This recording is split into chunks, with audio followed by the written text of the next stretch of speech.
கடக லக்னம்னாலே பாவம், சுமை தாங்கி, பொதி சுமக்கும் ராசி, பொதி சுமக்கும் லக்னம். ஒரு ஆணாக இருந்தால் ஒரு பெண் மூலியமாகவோ, பெண்ணாக இருந்தால் ஆண் மூலியமாக தான் இந்த உலகத்தில் கர்மாவே அனுபவிக்க முடியும். உங்களுக்கு அப்படியே ஆப்போசிட்டாக தான் உங்கள் கணவர் இருப்பார், உங்கள் கணவருக்கு அப்படியே ஆப்போசிட்டாக தான் மனைவி இருப்பாங்க. அதனால் கடக லக்னக்காரர்கள் 7 கூடியன் மெயினாக வக்ரமாக இருக்கனால எதிராளியை நம்பாதீங்க, பார்ட்னரை நம்பாதீங்க, கண்மூடித்தனமாக வெளுத்ததெல்லாம் பாட நம்பாதீங்க. வெளுத்ததெல்லாம் விஷம். எது நடந்தாலும் எதிராளிகிட்ட சொல்லாதீங்க, நல்லது நடந்தாங்க.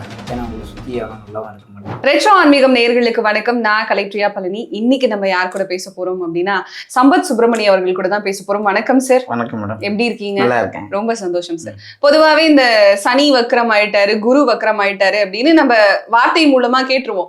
ஆனா எதனால வக்ரமானாரு, வக்ரம்னா என்ன அப்படின்னே புரியாம பல விதமான வீடியோஸ்களை பார்த்துட்டு நமக்கு இது நடந்துருச்சா அது நடந்துருச்சான்ற ஒரு முடிவுக்கு நம்மளே வந்துருவோம். முதல்ல இந்த சனி வக்ரம்னா என்ன சார்? சனி வக்ரம் அப்படின்னா, அதாவது சூரியன் அப்படின்ற ஒரு கிரகத்துல இடமிருந்து 5, 6, 7, 8, 9ஆம் இடத்துல சனி இருக்குன்னு வச்சுக்கோங்களேன். அவங்க எல்லாருக்குமே சனி வக்ரம். அதாவது சூரியன் அப்படின்னா பாஸ், சனினா வேலை செய்யறவர். சூரியனும் சனியும் லாங் டிஸ்டன்ஸ்ல இருக்காங்கன்னு வச்சுக்கோங்களேன். நம்ம ஓனர் இல்லாத இடத்துல நம்ம எப்படி இருப்போம்? ஜாலியா இருப்போம், நிம்மதியா இருப்போம், நம்ம இஷ்டப்பட்டதை செய்வோம், வேலை கரெக்டா செய்ய மாட்டோம். ஏன்னா லாங்ல இருக்காரு. இப்போ பாஸ் கம்பெனிக்குள்ள வந்துட்டாரு, நம்ம எப்படி இருப்போம்? கொஞ்சம் ஸ்ட்ரிக்டா இருப்போம், அடக்கம், அமைதி, ஒரு பயம், வேலை செய்யற மாதிரி ஒரு பாவனை. இதுதான் சனி. சனி வக்ரம்னா அவங்க ஜாதகத்துல சனியும் சூரியனும் லாங்கா இருக்கு. சனி வக்ரம்னா சூரியனுக்கு பக்கத்துல இருக்குன்னு அர்த்தம். அப்ப பாஸ் பக்கத்துல இருந்தா அந்த மனிதர் எப்படி இருப்பார்? அந்த பாஸுக்கு கட்டுப்பட்டு நடப்பார். தூரம் இருந்தா நிறைய தவறு செய்வார். ஏன்னா பாஸ் தான் ஊர்ல இருக்காரு, நமக்கு பார்க்க மாட்டாரு, தவறு செய்வார், அவ்வளவுதான். அப்போ உங்க ஒரு ஜாதகத்தில் சூரியன் இருக்கும் இடத்திலிருந்து 5, 6, 7, 8, 9 ஆகிய இடங்களில் சனி இருந்தால் அது வக்ரம் என எடுத்துக்கொள்ள வேண்டும். அந்த வக்ரமான சனி நிறைய தவறுகளை செய்யக்கூடிய சுச்சுவேஷன்களை கிரியேட் பண்ணும். அதை தாண்டி ஒருவங்களுடைய வாழ்க்கை நல்லா இருக்கும்.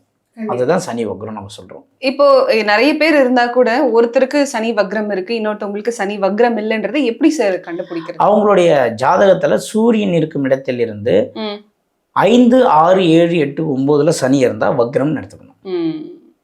ஒவ்வொரு வருஷத்துக்கும் 5 மாதங்கள் சனி வக்ரம் அடைவார். தெரிஞ்சுக்கலாம். அதே மாதிரி சனிக்கு பக்கத்துல பிராக்கெட் போட்டிருக்கும் வக்ரம் அப்படின்னு, அதை பார்த்து தெரிஞ்சுக்கலாம். 12 லக்னத்துக்கும் சனி வக்ரமா இருந்தா என்னெல்லாம் பண்ணுவாரு அப்படிங்கறத பார்க்கலாம் சார்.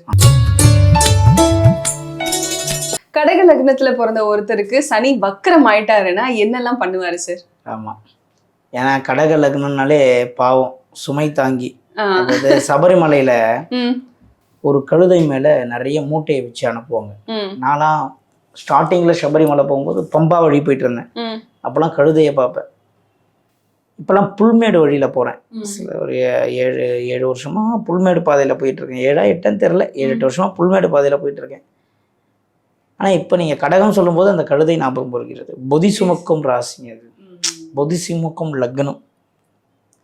அது கடகம் மாதிரி ஒரு சுமை தூக்கியை நீங்கள் பார்க்கவே முடியாது.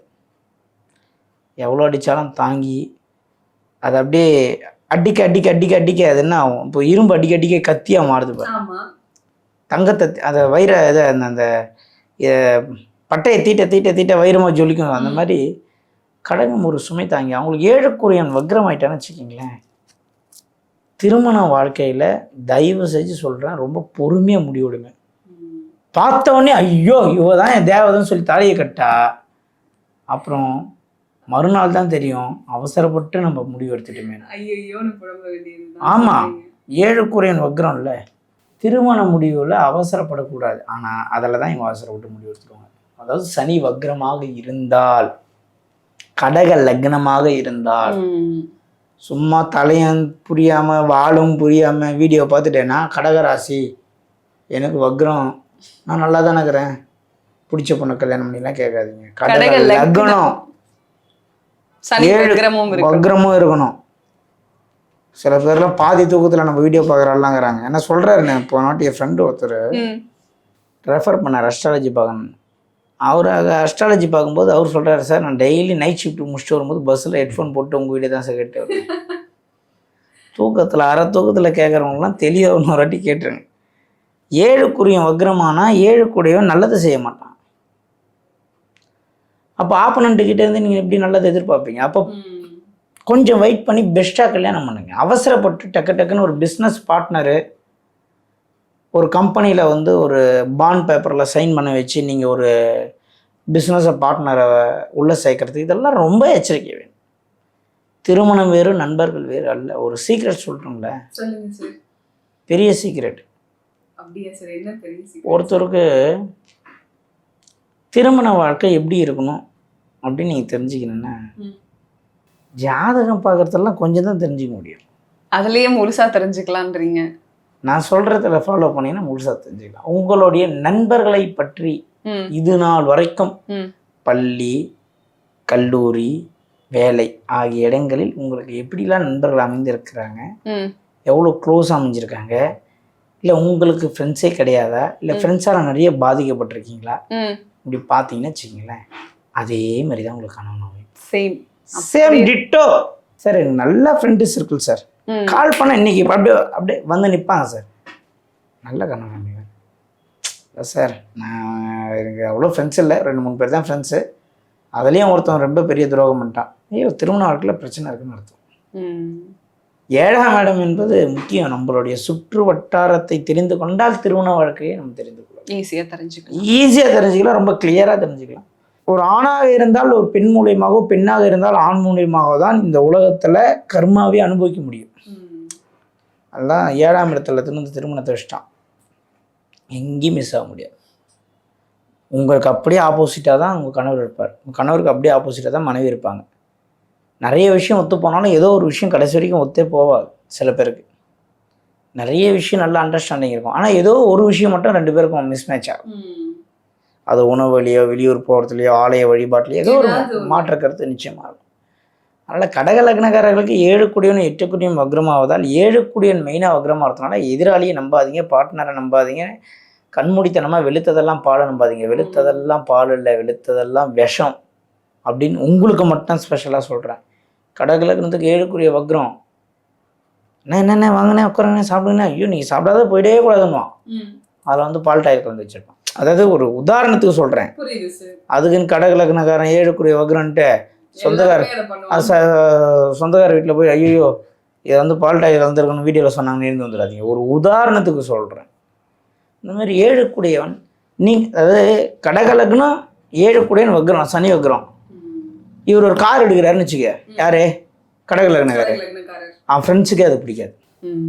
எப்படி கார் வாங்கிட்டான் அப்படிங்கிற மாதிரி. ஏய் சூப்பராக இல்லை, ஐயோ சூப்பர் கலர் மச்சான், இப்போ ஆக்சஸ் பண்ணேன் போனதுக்கப்புறம் கார் வாங்கினான், இவன்லாம் கார் வாங்கிட்டானே, அப்படியே அடிபடும் வண்டி, அப்படியே அடிபடும். கண் திருஷ்டியை மாரி ஒரு மோசமானது உலகத்திலே இல்லை. சில பேர் கண்ணா இருக்குது, பார்த்தாலே கார் ஃபயர் ஆகும். கட்ட என்கிட்ட வெரைட்டி இருக்குது, அப்படியே A grade, B grade, C கிரேட்லாம் வச்சுக்கிறேன். எல்லா கிரேட்லேயும் இருக்கு. கிரேடில் இருக்குது. கண் திருஷ்டி உண்மையான சொல்லுங்கள், பல ஐட்டத்தில் சரக்குகள் வச்சுருக்குறோம். A grade, B grade, C grade ஆள் இறக்குறோம். சில பேர்லாம் வீடு கிரகப்பிரவேசத்துக்கு போனால் வீடே விற்றுடும்.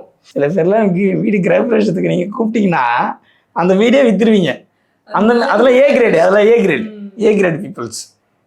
B கிரேட் இருக்குது. B கிரேட்னா அந்த வீட்டுக்கு வந்து போனதுக்கப்புறம் அந்த வீட்டில் இருக்கிறவங்க அடிச்சுப்பாங்க, சண்டை போட்டுப்பாங்க, கணவன், அந்த மாதிரி இருக்குது. C கிரேடு இருக்குது. C கிரேட் வச்சுக்கிறேன். அந்த டைமில் மட்டும் பிரச்சனை கொடுத்துட்டு போயிடும். ஏன்னா அந்த ஃபங்க்ஷன் அன்னைக்கு மட்டும் டிஸ்டர்ப் கொடுக்கும். அன்னைக்கு மட்டும் இருக்கிற இடத்துல, அவங்க இருக்கிற இடத்துல அந்த இடத்துல பிரச்சனை கொடுக்கும். அந்த மாதிரி ABC கிரேடு இருக்குது. ரகரகமாக ஆள் இருக்குது. வேணும்னா சொல்லுங்கள், இறக்குவோம். நிறைய அனுபவம் ஓட்டோம். ஒரு பெரிய சந்தோஷம் என்னன்னா, இப்போ என்னோட கிளைண்ட் ஒருத்தவங்க வீடு கிரகப்பிரவேசம் பண்ணாங்க. நான் சொல்லியிருந்தேன் யாரையுமே கூப்பிட விடாதுன்னு. யாரையுமே கூப்பிடல. நல்ல ஒரு நம்பியிருக்காங்க. இப்போது நிறைய பேருக்கு என் மேலே கோவம் வரலாம். என்ன சார், ஒரு குடும்பத்தில் ஒரு நல்ல ஃபங்க்ஷனாக 4 பேர் வரணும் போகணும், அதுதானே நம்ம பாரம்பரிய முறை. ஆமாம், பாரம்பரிய முறை தான், இல்லைன்னே சொல்லியே. அந்த பாரம்பரிய முறையை நீங்கள் மாற்றுறீங்களே சார். ஆமாம் மாத்திரம் தான், இல்லைன்னு சொல்லியே. அதே பாரம்பரிய முறையால் பாதிக்கப்பட்டு நடுத்தெருவில் நிற்கிறவனுக்கெல்லாம் நீங்கள் என்ன பதில் சொல்ல வரீங்க? அதுக்கு நீங்கள் ஒரு பதில் சொல்லுங்கள், இதுக்கு நான் ஒரு பதில் சொல்கிறேன் அப்படின்றத கடக லக்னத்துக்கு ஸ்ட்ராங்காக சொல்லிக்கிறேன். கண்டிப்பாக சார். எது நடந்தாலும் எதிராளிக்கிட்ட சொல்லாதீங்க நல்லது நடந்தா. ஏன்னா உங்களை சுற்றி எவனும் நல்லவன் இருக்க மாட்டான். கடக லக்னத்துக்கு 7 வக்ரமாயிட்டா கூட யாரும் நல்லவங்க இருக்க மாட்டாங்க. கணவன் ப்ரமோஷன் கிடைச்சாலே மனைவிக்கு ஈகோ வரும். நம்மளுக்கு கூட ஒரு ஸ்டெப் மேலே போகிறாருன்னு கணவன் மனைவிக்குள்ளே ஈகோ வரும். உஷாராக இருக்கும்.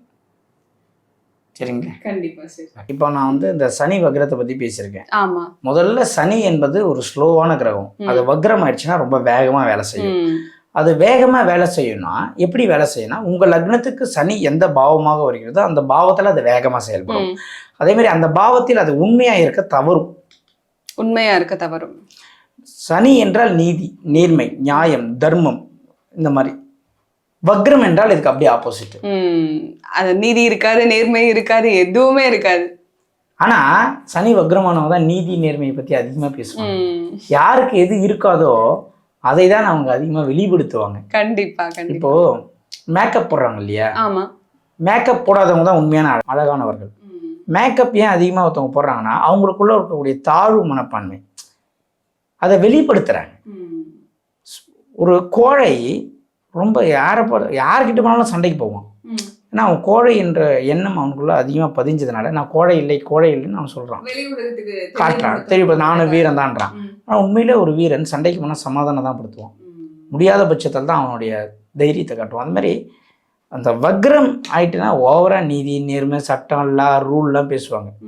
ஆனால் அவங்க நேர்மையாக உண்மையாக இருக்காங்களான்னு இருக்க மாட்டாங்க. உண்மையாக மாறணும், பொறுமையாக மாற வேண்டும். சனி வக்ரம் ஆயிட்டா ரொம்ப ரொம்ப ரொம்ப ஸ்லோவாக எடுக்கிற முடிவு எல்லாமே சக்ஸஸ் ஆகும். கண்டிப்பா கண்டிப்பா சார். இதை தாண்டி வேற என்னெல்லாம் பண்ணலாம் சார்? 12 லக்னக்காரர்களுமே உங்க ஜாதகத்துல சனி வக்ரம் ஆயிடுச்சுன்னா தூக்கி எறிஞ்சு பேசாதீங்க. டக்குன்னு வெட்டி ஒன்று துண்டு ரெண்டுன்னு பேசாதீங்க. நீங்க ரொம்ப நாலேஜபிள் பர்சன் நீங்க நினைச்சிக்காதீங்க. உலகத்துல உங்களுக்கு மட்டும் இறைவன் 4-5 இடத்துல மூளையை ஃபிட் பண்ணிட்டாரு நீங்க யோசிக்காதீங்க. டெக்னிக்கல் வைஸ் நீங்க ரொம்ப டேலண்டான பர்சன் நினைக்காதீங்க. ரொம்ப சுறுசுறுப்பா ஆக்டிவா நம்ம இருக்கிறோம், நம்ம தான் வந்து கிங்குலாம் நினைக்காதீங்க.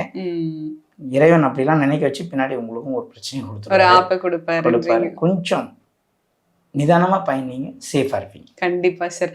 சனி வக்ரத்தை பத்தி ரொம்ப தெளிவா இந்த 12 லக்னக்காரர்களுக்கும் என்ன நடக்கும், என்னவெல்லாம் பண்ணலன்னு ரொம்ப தெளிவா சொல்லியிருக்கீங்க. ரொம்ப ரொம்ப நன்றி சார்.